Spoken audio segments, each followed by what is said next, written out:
Question 1 पढ़ने में आ रहा होगा आपको कि अगर x, 18 का एलसीएम 36 है और x, 18 का एचसीएफ 2 है तो x क्या होगा। तो हमें एक चीज पता है कि देखो इधर सुनो, सॉल्यूशन देखो कि हमें पता है कि HCF into LCM is equal to होता है product of two numbers, product of two numbers, यही होता है ना।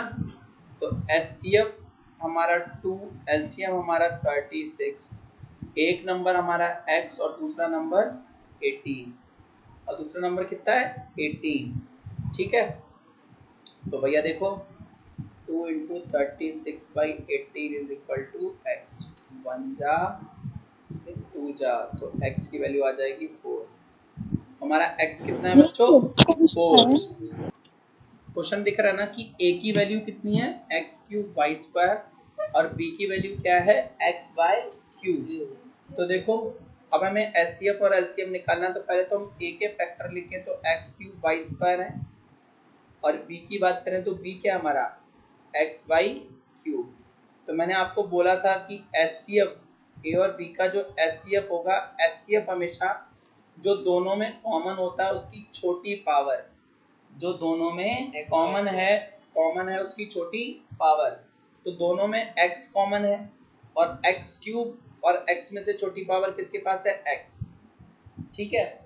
ऐसे ही y, दोनों में y भी कॉमन है तो y भी कॉमन है, उसमें से जो छोटी पावर है वो लिखनी है और मल्टीप्लाई कर देना। तो हमारा एचसीएफ कितना आ जाएगा x/2।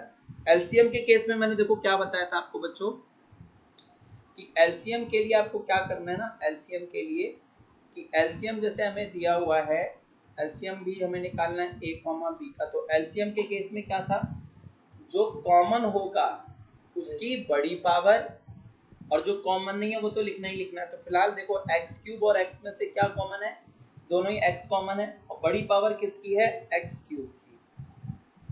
और ऐसे ही y² और y³ दोनों ही कॉमन है, उसमें से बड़ी पावर किसकी है y³ की, वो हमारे किस में चला जाएगा एलसीएम में, ठीक है। तो एचसीएफ में कॉमन वाले की छोटी पावर, एलसीएम में कॉमन वाले की बड़ी पावर, जो कॉमन नहीं है वो भी एलसीएम में इंक्लूड करते हैं मल्टीप्लाई करके, ठीक है।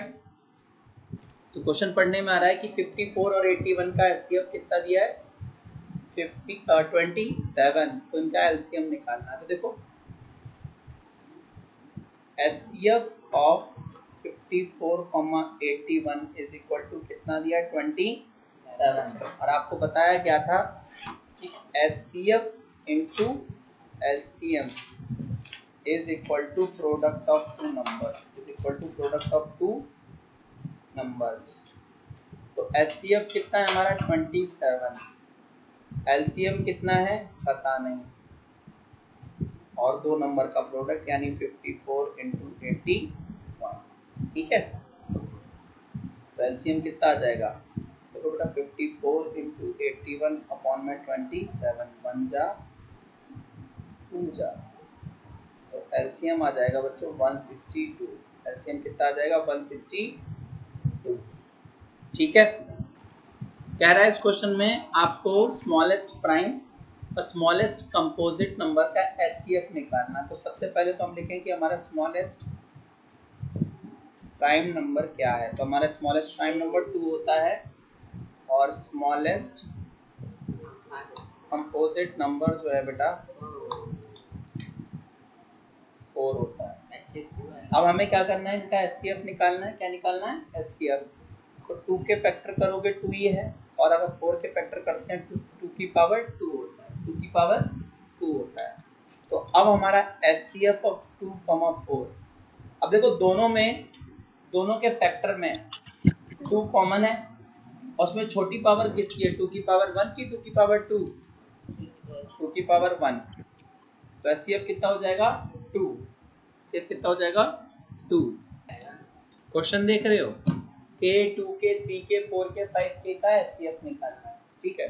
तो देखो भैया के का अगर मैं प्राइम फैक्टर करूं के इंटू 1, 2 के का करूं तो 2 इंटू के, 3 के का करूं तो 3 इंटू के, 4k का करूँ तो देखो बेटा 2 की पावर 2 इंटू के, और 5k का करूँ तो 5 इंटू के। अब ऊपर सभी में अगर हम देखें कॉमन क्या है, k। सब में कॉमन क्या है, k। उसमें से छोटी पावर 1, k की पावर 1, तो HCF कितना आ जाएगा हमारा, k। हमारा HCF कितना आ जाएगा इनका, k। HCF कितना आएगा बच्चों, k। अब क्वेश्चन नंबर 6 देखेंगे।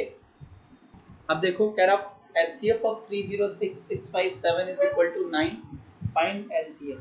अगेन वही सेम चीज है, ठीक है, अगेन वही चीज है कि हमें पता है कि HCF into LCM is equal to product of two numbers, product of two numbers.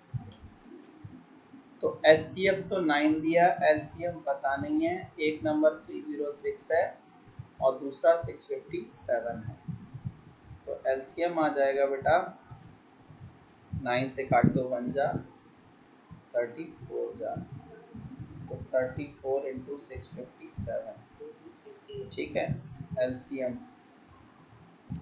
तो इसका देखो LCM कितना आ जाएगा बेटा, 222338, ठीक है। अगला क्वेश्चन देखो, चेक वेदर 6 की power n can and with the digit 0। तो देखो कैसे करना है इसको, यहाँ ध्यान से देखो कि मैं लिखूं, पहले तो लिखूंगा 6 की power n is equal to क्या लिख सकता हूँ, 2 इंटू 3 की पावर n, ठीक है, यही है ना इसका फैक्टर। तो लिखना फॉर अ नंबर, ऐसे लिखना नो 6 की power n can not and with 0 because for a number to be end with 0, किसी भी नंबर को 0 से एंड होने के लिए it must have 2 and 5 both as their factor, ठीक है, but the above number do not have 5 as factor, so it cannot end with 0। तो ये 0 से एंड नहीं हो सकता है। क्वेश्चन देख रहे हैं कि y 17 into 5 into 11 into 3 into 2 plus 2 into 11 is a composite number. तो अगर मैं देखूं, ठीक है, इस नंबर में 17 इंटू 5 इंटू 11 इंटू 3 इंटू 2, इसमें भी इंटू मैं क्या करता हूँ ना, अपनी मर्जी से 1 कर देता हूँ, और प्लस बेटा इसमें भी क्या करता हूँ 2 इंटू 11, इसमें भी अपनी मर्जी से 1 मल्टीप्लाई कर देता हूँ। क्या 1 के मल्टीप्लाई करने से वैल्यू में कोई फर्क पड़ेगा, नहीं, सेम ही वैल्यू रहती है। लेकिन अगर मैं गौर से देखूँ ना, इसमें देखो इसमें भी 2 है, इसमें भी 2 है, इसमें भी 11 है, इसमें भी 11 है ना, तो कॉमन ले लो यार इन पूरे नंबर में से 2 इंटू 11 कॉमन ले लो, तो 17 इंटू 5 इंटू 3, 1 तो मैंने जानबूझ के ऐड किया था ताकि इसमें कुछ नहीं बचेगा ना, अगर कॉमन ले लेता तो इसलिए कम दे दिया मैंने, ठीक है। 17 इंटू 5 यहाँ मत लिखो, कोई दिक्कत नहीं, यहाँ पर मत लिखो, चलो। तो 17 इंटू 5 इंटू 3 प्लस यहाँ क्या बच जाएगा, खाली 1। समझ में आ गई बात। अब ये 22 हो जाएगा, अगर आप इसको कर सकते हैं तो वेल एंड गुड, और अगर आपसे नहीं होता तो कोई दिक्कत नहीं है, ठीक है।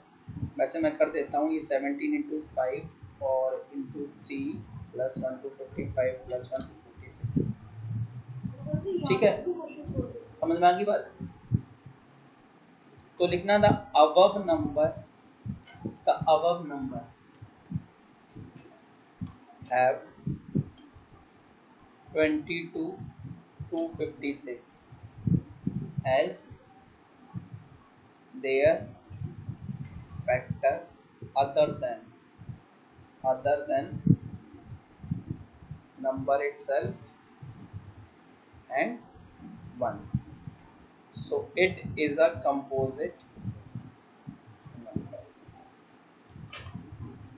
कंपोजिट नंबर क्या होता है? जिसके फैक्टर में 1 और वो नंबर उसके अलावा भी कोई और नंबर आए, जिसके 2 से ज़्यादा फैक्टर हो, वो कंपोजिट है। इसके कितने फैक्टर हो रहे हैं? 22, 256, नंबर इटसेल्फ एंड 1। इसके तो 3-4 हो रहे हैं ना, तो ये कंपोजिट हो गया। ठीक है, ये क्या हो गया? हमारा कंपोजिट नंबर हो गया। हाँ, तो इसमें पहले से आपको बोला है कि बेटा √3 इरेशनल है और आपको 2 + √3 को इरेशनल प्रूव करना है। तो इसमें ना आपको सिर्फ और सिर्फ आपको पता ही है स्टेप्स मगअप करने हैं, रट्टा लगाने हैं। ठीक है, समझने वाली भी थोड़ी सी चीज़ें हैं, वो समझेंगे भी, बाकी सारा रट्टा ही है। तो सबसे पहले कुछ भी आया आप उसमें यही लिखेंगे। कोई भी किसी भी चीज़ को इरेशनल प्रूव करने को आए तो आप सबसे पहले ये स्टेटमेंट लिखेंगे कि let us assume to contrary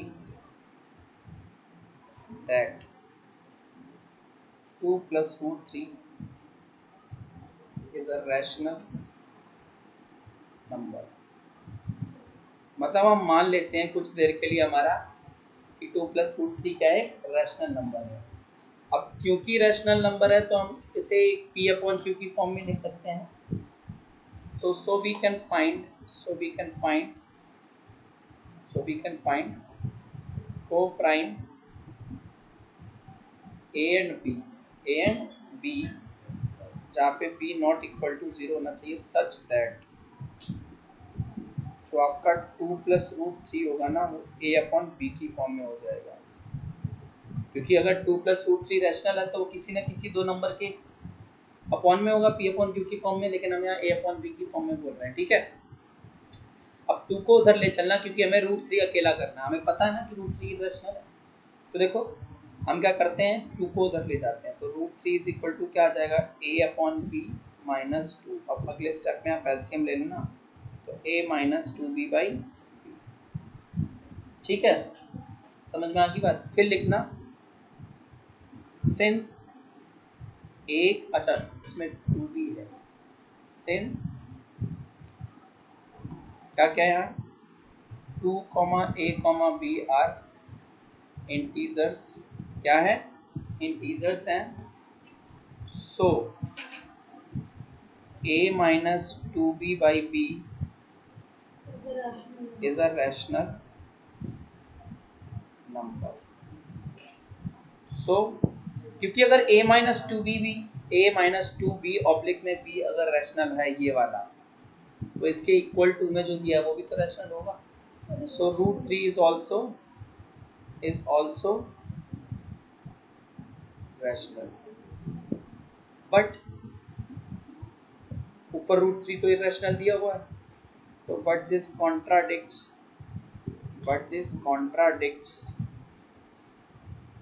the fact that, ठीक है, but this contradicts the fact that √3 is, ठीक है, but this contradicts the fact that √3 is irrational। ठीक है, ऊपर वाले ने तो फिर ये गलत साबित कर दिया कि हमारा √3 ऊपर आ रहा है कि √3 रैशनल है, जबकि हमें दिया हुआ है कि √3 रैशनल है। गलत साबित हो गया ना फिर तो ये कॉन्ट्राडिक्शन हुआ क्यों? दिस कॉन्ट्राडिक्शन, ठीक है, this contradiction has arisen because of our wrong assumption that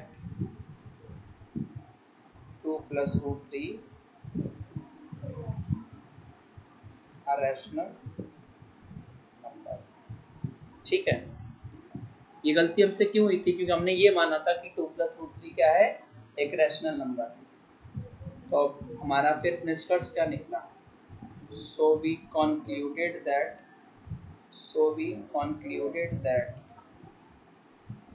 2 + √3 is an irrational number। क्या है? irrational number। ठीक है, आपको शो करना है कि 7√5 जो है एक irrational number है। कब? जब √5 आपका इरेशनल। सेम स्टेप्स हैं, ठीक है। Let us assume to contrary that 7 root 5 is a rational number, is a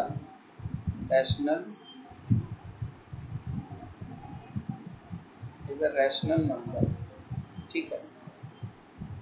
So we can find, ठीक है, so we can find, ठीक है, so we can find co-prime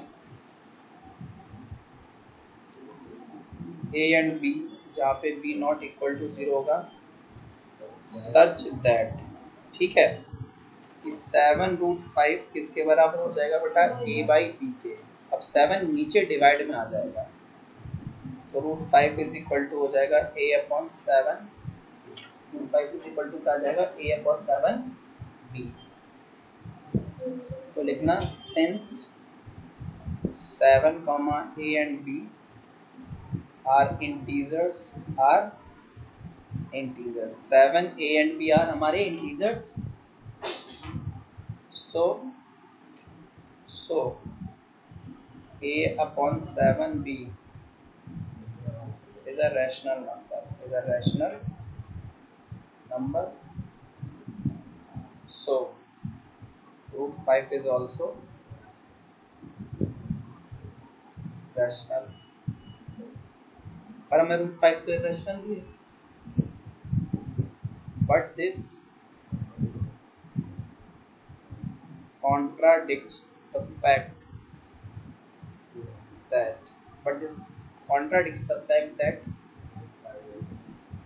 √5 is an irrational number।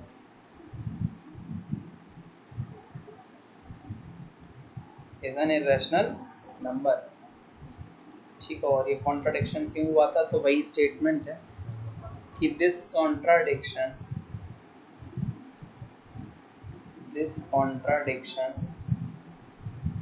has arisen because of our wrong assumption that 7 √5 is a rational number।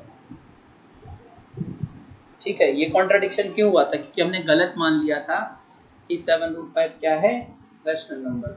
तो गलत माना था ना, तो सही क्या है, so we concluded that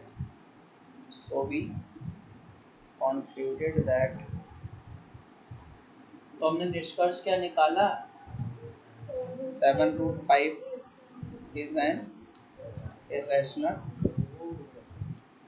number। ठीक है, क्वेश्चन देखो क्या कह रहा है, कह रहा है कि 65 एंड 117 का जो SCF है वो आपका 65n - 117 की फॉर्म का होगा, तो n की वैल्यू क्या होगी, ठीक है, n की वैल्यू क्या होगी। तो देखो भाई, हमें क्या दिया है बेटा, हमें SCF दिया है, इधर देखो 65 और 117 का कितना, ये हमें दिया है 65n - 117, यही दिया है ना। और अगर मैं एक्चुअल में 65 और 117 का SCF निकालता ना बेटा, तो ये 13 × 5 होता और ये 13 × 3 का स्क्वायर होता। तो अगर मैं SCF निकालने जाऊं 65 और 117 का, तो देखो क्या आएगा, दोनों में कॉमन क्या है, 13, और मिनिमम पावर भी 13 की पावर 1 है, तो SCF कितना आ जाएगा, 13। और ये जो 5 और 3 स्क्वायर बचे हैं वो SCF में नहीं लिखते हैं, SCF में जो सब में कॉमन होता है उसकी छोटी पावर, तो सब में कॉमन 13 है और उसकी छोटी पावर भी 13 यानी 1, 13 की पावर 1 है, तो 13 हमारा क्या आ जाएगा, SCF। अच्छा, ऊपर वाला जो इक्वेशन 1 है वो भी SCF है और इक्वेशन 2 भी है वो भी SCF है, और दोनों सेम नंबर का SCF है ना। तो आप क्या कर सकते हो कि फ्रॉम 1 and 2 वी गेट 1 और 2 से मुझे क्या मिल जाएगा, मुझे ये मिल जाएगा कि 65n - 117 जो कि 65 और 117 का SCF था, वो किसके इक्वल है 13, और वो भी किसका एचसीएफ था 65 और 117 का, तो ये उधर चला जाएगा, तो 65n is equal to 130, n की वैल्यू बेटा कट कटा के 130/65 यानी 2 आ जाएगी। ठीक है, समझ में आ गई? बहुत इंपॉर्टेंट क्वेश्चन है 2 से 3 नंबर के लिए। क्या बोला है, 210 और 55 का एचसीएफ जो है वो किस फॉर्म का है, 210 इंटू 5 प्लस 55y। तो y की वैल्यू क्या होगी, मतलब हमें ये दिया हुआ है कि एचसीएफ ऑफ 210 और 55 क्या है, वो 210 इंटू 5 प्लस 55y ये है। लेकिन मैं अगर एक्चुअल में 210 और 55 का एचसीएफ निकालने जाता तो 210 के फैक्टर करने पड़ते, ठीक है, 210 के फैक्टर करने पड़ते, तो 2 इंटू 7 इंटू 3 इंटू 5, ठीक है, 2 6 7 ये फैक्टर 210 के आते, और 55 के भी करता तो 5 इंटू 11। अब मेरे को एचसीएफ की बात करनी है, तो दोनों में क्या कॉमन है, सिर्फ और सिर्फ 5। उन दोनों में भी छोटी पावर किसकी है, 1, दोनों के ऊपर ही है। तो एचसीएफ ऑफ 210 और 55 कितना आया बेटा, 5। देखो इक्वेशन 1 और 2 दोनों सेम नंबर का एचसीएफ दे रहे थे ना, 210 55 का, इसलिए इक्वेशन 1 और 2 इक्वेट कर दी, और उसके बाद में हम इस नंबर को पहले तो मल्टीप्लाई कर लेते हैं, तो ये मल्टीप्लाई करके ना इतना आ जाता है। ठीक है, अब इस नंबर को उधर ले चलो, अभी प्लस का था, उधर जाके क्या हो जाएगा, माइनस। तो देखो ये क्या बन जाएगा, 55y is equal to 5 minus 1050, तो माइनस का 1045 और 55y, तो y की वैल्यू आ जाएगी बेटा माइनस 1045/55। अब जब आप इसको काटोगे ना, जब आप इसको काटोगे तो y की वैल्यू -19 आ जाएगी, ये हमारी y की वैल्यू है। समझ में आ गई बात?